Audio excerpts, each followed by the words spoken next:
अस्सलाम वालेकुम। आज का जो टॉपिक है उसके अंदर हम जो है आर्म स्ट्रॉन्ग्स एक्सियोम्स के बारे में पढ़ेंगे, बेसिकली होता क्या है। और आइए शुरू करते हैं। सबसे पहले हमारे पास है आउटलाइन, जिसके अंदर हम सबसे पहले इंट्रोडक्शन देखेंगे। उसके बाद हम जो है types of arm strong rules देखेंगे, कौन सी टाइप्स होती हैं, और उसके बाद कंक्लूजन है। तो आइए शुरू करते हैं। सबसे पहले प्रीरिक्विजिट जो है हमारे पास है वो फंक्शनल डिपेंडेंसी है। आई होप सबसे पहले आपको ये चीज़ आनी चाहिए, इंट्रोडक्शन। अच्छा, अब हम बात करें यहाँ पे the terms refers to complete set of inference rules और axioms, statement that everyone believes blah blah blah, जो भी यहाँ पे लिखा हुआ है। ये जस्ट ये कहना चाह रहे हैं, ये जो टर्म है आर्मस्ट्रॉन्ग एक्सियोम, ये बेसिकली सेट ऑफ रूल्स हैं, या इनको आप इन्फ्रेंस रूल्स कह सकते हैं। अब एक्सियोम क्या है? एक्सियोम एक वो स्टेटमेंट जो कि सारे मानते हों या कहते हों, या लोग कहते हो कि भाई ये ट्रू है, लोग मानते हैं कि ये ट्रू है। अब वो कैसे ट्रू है? क्योंकि वो प्रूव्ड होगी, जाहिर है। तो अब जिस तरीके से मैथमेटिकल जो है टर्म्स में हम बहुत सारी चीज़ें हमारे पास प्रूफ होती हैं, तो यहाँ पे जिस तरीके से कह रहा है मैथमेटिकली, अगर हम कहें इसको कि ये होता क्या है axiom, axiom basically established proof होता है। ठीक है, तो मेन चीज़ वो चीज़ वैलिड होगी, क्योंकि वो प्रूफ है। तो खैर, और ये विलियम डब्ल्यू आर्मस्ट्रॉन्ग की ने दिया था, तभी उसका नाम जो है आर्मस्ट्रॉन्ग के सेम ही नाम जो उस बंदे का नाम था, तो वही टॉपिक का नाम है। उसके बाद जो है यहाँ पर कह रहा है कि जिस तरीके से फंक्शन डिपेंडेंसी में आप क्लोजर सेट को देखते हो, और उसको हम रिप्रेजेंट जिस तरीके से करते हैं, सपोज हमारे पास फंक्शन डिपेंडेंसी है, then the closure of F denote जो होगा वो एफ प्लस के थ्रू होगा। It means that is the set of all function dependencies logically implies by f. So closure of set of attributes can be denoted with f plus. Then we have Armstrong's, and actually Armstrong है क्या? Basically वो set of rules जिनको आप apply करते हुए आप मज़ीद closure set of attributes जो है वो जनरेट कर सकते हैं, फंक्शन डिपेंडेंसीज को जो है वो निकाल सकते हैं। तो आइए पहले सबसे पहले तो हमें जो है वो इन्फ्रेंस रूल देखना है। इन्फ्रेंस रूल है क्या? इन्फ्रेंस को अगर इंग्लिश के अंदर आप इसके अगर डेफिनेशन देखेंगे तो वो कुछ यूँ है कि conclusion reached on the basis of evidence and reasoning. कोई रीजनिंग एंड एविडेंस हो, उसके तहत आप उसके बेसिस पर आप कोई किसी नतीजे तक पहुँचें, तो उसको हम बेसिकली इन्फ्रेंस कह रहे होते हैं। अब आर्मस्ट्रॉन्ग बेसिकली क्या है? वो बेसिकली इन्फ्रेंस रूल है, ठीक है ना। अब इन्फ्रेंस आपको पता है इन्फ्रेंस क्या है, तो वो बेसिकली यूज़ होता है रिलेशनल डेटाबेस के अंदर, जब हम फंक्शनल डिपेंडेंसीज पे काम कर रहे होते हैं, और means to in order to conclude functional dependencies आप आर्मस्ट्रॉन्ग एक्सियोम्स को यूज़ कर रहे होते हो, जिसका इन्फ्रेंस रूल भी कह सकते हैं। तो ये सारी चीज़ें यहाँ पे वो मैं आपको बताता जा रहा हूँ कि ये एक किस्म की टाइप ऑफ असर्शन है, जिसके अंदर आप क्या कर रहे होते हो, और फंक्शन डिपेंडेंसी ड्राइव कर रहे होते हो। आपको यहाँ पर जिस तरीके से लिखा हुआ है कि वो बेसिकली इनिशियल सेट पे कोई इनिशियल सेट या इनिशियल आपको कोई कोई सेट मिला होगा, जिसके बेसिस पर आपको मजीद फंक्शन कोई फंक्शन डिपेंडेंसी मिली हो, उसके तहत जो है आपको मजीद फंक्शन डिपेंडेंस जो है वहाँ से डिराइव करके लानी होती है। तो ये बेसिकली आपका जो है इन्फ्रेंस रूल कहता है। अच्छा, तो यहाँ पर एक्सियोम्स रूल्स की बात आ जाती है, तो हम यहाँ पे आ जाते हैं। सबसे पहले हमारे पास इनकी टाइप्स है, कैटेगरीज हैं, कह सकते हैं, primary rules and secondary rules. अब ये दो अलग अलग हैं, जिसके अंदर मजीद जो है हमारे पास डिफरेंट टाइप्स हैं रूल्स की, जिनको कैटेगराइज किया हो गया है। तो मेन जो हमारे पास प्राइमरी और सेकेंडरी रूल्स है।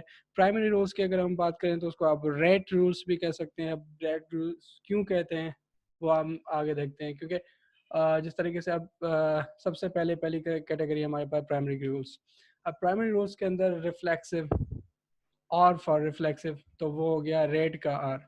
ऐसे ही आपके पास है ए, और वो हम आगे देखेंगे, वो ए स्टैंड फॉर समथिंग ऑगमेंटेशन होगा। उसके बाद फिर जो है टी आ जाएगा, ट्रांजिटिव रूल के लिए, तो ये रेड तभी हम कह रहे होते हैं। तो खैर रिफ्लेक्सिव रूल जिसको हमने IR1 के नाम से भी यहाँ पे जो है लिखा है कि इन्फ्रेंस रूल कह सकते हो।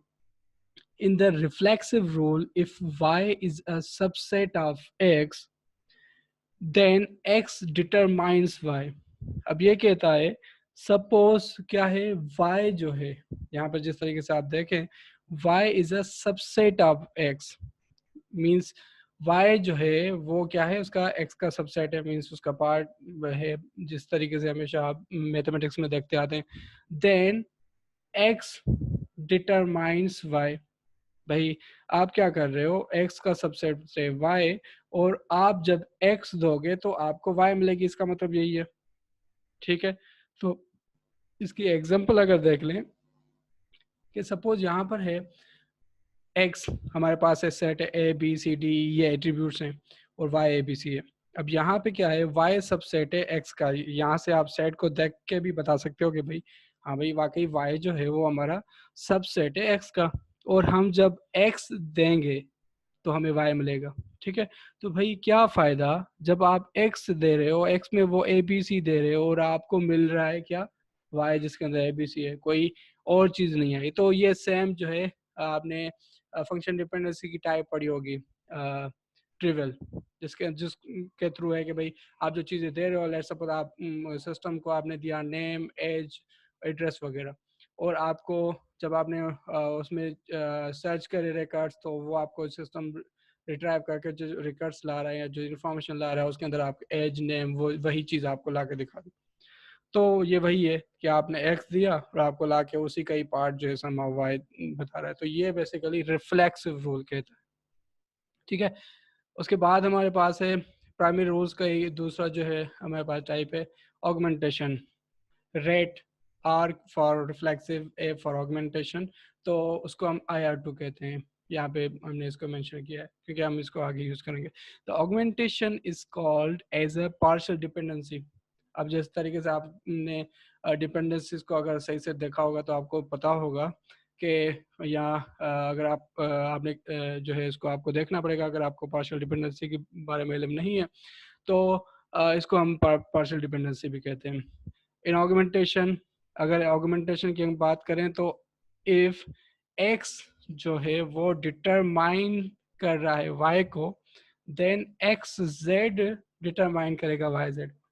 तो ये क्या चीज़ है, अब इसमें क्या है कि ये क्या कर रहा है, आप ये कह सकते हैं कि x के साथ z अपेंड कर दिया या कॉन्केटिनेट कर दिया, और y के साथ भी z कर दिया। जिस तरीके से भाई मैथमेटिक्स में उसको मैं जस्ट रिलेट करना चाह रहा हूँ, वैसे वो चीज़ें एक अलग है, यहाँ पे अलग है, क्योंकि यहाँ पे हम डिटरमाइन की बात कर रहे हैं, वहाँ पे इक्वल के दोनों अपोजिट जो है वो कोई ना कोई एक्सप्रेशन, मैथमेटिकल एक्सप्रेशन पढ़ा होता है। लेट्स सपोज आप एक साइड पे 3 मल्टीप्लाई कर रहे हो और दूसरी तरफ भी आप मल्टीप्लाई कर रहे होते हो, और फिर अब उस तरीके से यहाँ पर अगर देखें तो वो बात है कि ये मैं 3 उस तरफ भी मल्टीप्लाई करूँ, वहाँ पे भी करूँ।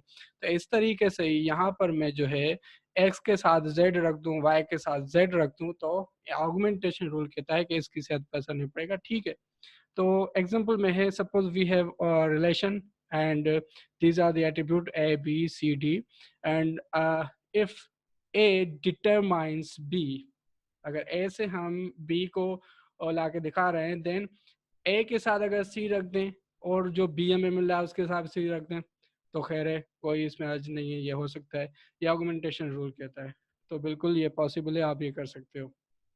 ठीक है भाई, तो उसके बाद हमारे पास है थर्ड नंबर ट्रांजिटिव रूल। अब ट्रांजिटिव रूल क्या कहता है, अगर x आपके पास है वो x डिटरमाइन करता है y को और y डिटरमाइन करता है z को, ठीक है, देन x डिटरमाइन करेगा z को।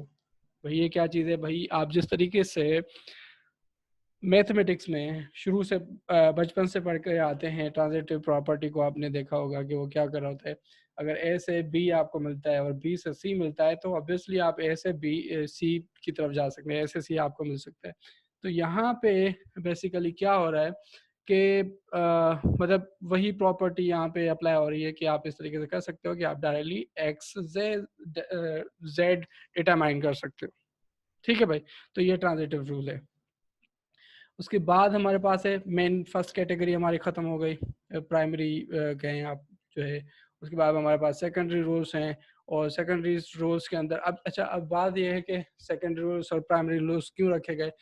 जिस तरीके से हम बेसिक ऑपरेशंस की बात करें तो यहाँ लेट सपोज प्लस माइनस और वगैरह वगैरह, यहाँ हम अगर डीएलडी के अंदर लॉजिक गेट्स और इलेक्ट्रॉनिक डिवाइसेस के अंदर बात करें तो हमारे पास और होता है, एंड होता है, और फिर क्यों हमें ज़रूरत पड़ती है जेंड की, जोर की, या और बहुत सारे हमारे पास गेट्स गेट्स हैं जो कि एंड और इनसे मिलकर, नॉट से मिलकर ही वो बनते हैं बेसिकली। तो क्योंकि वो हमें फैसिलिटेट करते हैं, वो उनकी कंपोजिशन होती है और उससे हम जो है ज़्यादा फास्टली भी कर सकते हैं और भी उसके बहुत सारे फ़ायदे होते हैं। तो हम यहाँ पर जो हमारे प्राइमरी रूल्स हैं वो जो है वो मेन इम्पॉर्टेंट है। उनमें से मज़ीद सेकेंडरी रूल्स लिए गए हैं जो कि आप ड्राइव्ड भी कह सकते हो, तो इसमें कोई हर्ज नहीं है। अच्छा, तो अब सेकेंडरी रूल का पहला और वैसे हमारा जो है एग्जाम का फोर्थ नंबर रूल है ये। अब इसको IR4 के साथ यहाँ पे रिप्रेजेंट किया है कि ये क्या कहता है कि अगर आपके पास x है, उससे आप डिटरमाइन कर रहे हो y को, और x है और उसी से आप जो है उसी x से आप z भी डिटरमाइन कर रहे हो, तो क्या हम कह सकते हैं कि x जो है वो y भी डिटरमाइन करता है, z भी डिटरमाइन करता है। तो हम इसको अगर साथ में लिख दें तो कोई हर्ज नहीं है। बिल्कुल सही है भाई। किस तरीके से उसको हम देख लेते हैं प्रूफ में। अब प्रूफ कहता है कि हमारे पास दो चीज़ें हैं, x और ये वाली स्टेटमेंट, दूसरी वाली स्टेटमेंट जो कि ऊपर गिवन है। अब यहाँ पे देखते हैं कि पहली वाली स्टेटमेंट पे ये लगा रहा है यूजिंग IR2 इन्फ्रेंस रूल 2, और इन्फ्रेंस रूल 2 क्या है, ऑगमेंटेशन कहता है विथ एक्स के साथ उसको क्या कर दिया, ऑगमेंटेशन कर दी, रूल अप्लाई कर दिया, मीन्स कॉन्केटिनेट कर दिया, यहाँ उसको वहाँ पे अपेंड कर दिया, उसके साथ रख दिया दूसरा एट्रीब्यूट x मीन्स 1, इस पे इसके साथ x एक और रख दो और y के साथ x रख दो, ठीक है। तो वो बनेगा x से हम जो है xy लेकर आ सकते हैं। तो यहाँ पे कहता है सपोज हमारे पास जो है डबल x जो है वो x के बराबर है, तो हम x और xy को x लिख के x से हम जो है वो xy जो है लेकर आ सकते हैं। भाई बिल्कुल ठीक है, सही है, इसमें हमें कोई प्रॉब्लम नहीं है। उसके बाद क्या है, 4 पॉइंट जो है वो क्या कह रहा है, IR2 अगेन ऑगमेंटेशन जो है अप्लाई करो 2 नंबर स्टैंड पे जो हमारे गिवन है। अब वो क्या कह रही है, अब उसके साथ y इस बार जो है, वहां पे x किया था, यहाँ पे y कर दो। जी बिल्कुल भाई, x के साथ जब y रखोगे तो xy बन जाएगा, z के साथ आप y रखोगे तो yz बन जाएगा, ठीक है। अब कहता है कि IR3 क्या कहता है, ट्रांजिटिव रूल अप्लाई करो किस पे, 3 और 4th नंबर स्टैंड। यहाँ पे 3 और 4th पे आप अगर ट्रांजिटिव प्रॉपर्टी अप्लाई करेंगे तो वो रूल अप्लाई करेंगे, तो वो रूल क्या कहता है, अगर ए से बी मिल रहा है, बी से सी मिल रहा है, तो ए से आप सी ले सकते हो, बिल्कुल कर सकते हो। तो यहाँ पे कैसे हो रहा है, एक्स से एक्स वाई मिल रहा है और एक्स वाई से हमें वाई जेड मिल रहा है, तो हम कह सकते हैं एक्स से हमें वाई जेड मिल रहा है, एक्स से हमें वाई जेड मिल रहा है, बिल्कुल सही है। तो ये बेसिकली क्या है, यूनियन रूल हमें बताता है, जो कि सेकेंडरी रूल्स में उस कैटेगरी में आ रहा होता है। उसके बाद हमारे पास है डिकम्पोजिशन रूल।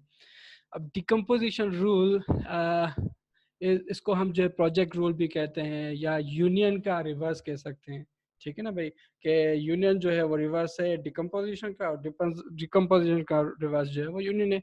तो यहाँ पर बेसिकली क्या कहता है, अगर हमारे पास x है और x डिटरमाइन कर रहा है y z को, देन अगर हम x देंगे तो हमें y मिल जाएगा, या हम x वही x दें तो हमें z मिल जाएगा। अब ये क्या है, अब ये डिकम्पोजिशन को रिप्रेजेंट कर रहा है किस तरीके से, सपोज हमारे पास गिवन है ये चीज कि हमारे पास x दे रहे हैं, हमें yz मिल रहा है।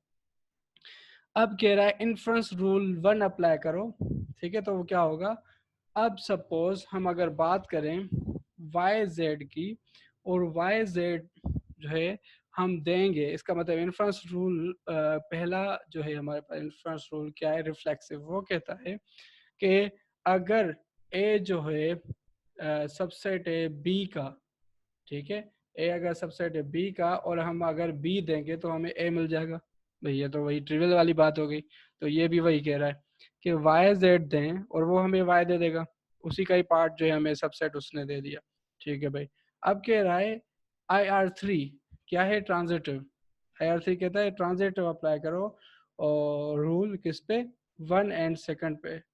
तो 1 and 2 यहाँ पे क्या ये है, तो ये फिर क्या होगा, x से हमें yz मिल रहा है, yz से हमें y मिल रहा है, इट मीन्स x देंगे तो हमें y मिल जाएगा, और वही यहाँ पे वो चीज़ बता रहा है। ठीक है, x से हमें जो है वो y मिल जाएगा। ठीक है भाई। तो ये बेसिकली हमारे पास है डिकम्पोजिशन रूल।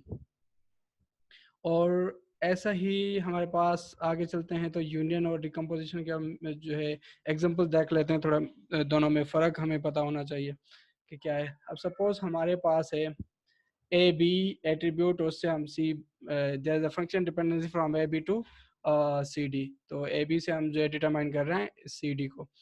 सपोज अगर हम डिकम्पोजिशन करें इस चीज़ की तो क्या होगा, ए बी से हम सी ला के दिखा सकते हैं। सपोज हमारे पास ए बी कोई कॉलम है, उनसे हमने सी कॉलम की जो है वो हमने उस पर्टिकुलर रो की वैल्यू ला के दिखा दी उस कॉलम की। तो अब ऐसे ही अगर ई बी है, ए बी है, तो हम उससे डी ला के दिखा सकते हैं। ये बिल्कुल वैलिड है और ये कहता है बिल्कुल सही है डिकम्पोजिशन के अंदर। मगर अब यहाँ पे अगर आप थोड़ा सा देखें तो हम क्या कर रहे हैं, राइट साइड जो है, अच्छा प्राइम एट्रीब्यूट और non prime attribute, I hope कि आप प्राइम एट्रीब्यूट और नॉन प्राइम एट्रीब्यूट को आपको इस टॉपिक को कवर करने से पहले आपको पता है।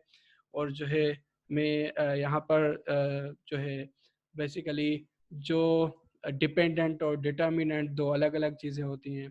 और हमारे पास जो है डिपेंडेंट जो होता है वो बेसिकली नॉन प्राइम होता है या नॉन की कह सकते हैं, जिसके थ्रू आप क्या करते हैं, मतलब जिसको डिटरमाइन कर रहे होते हैं।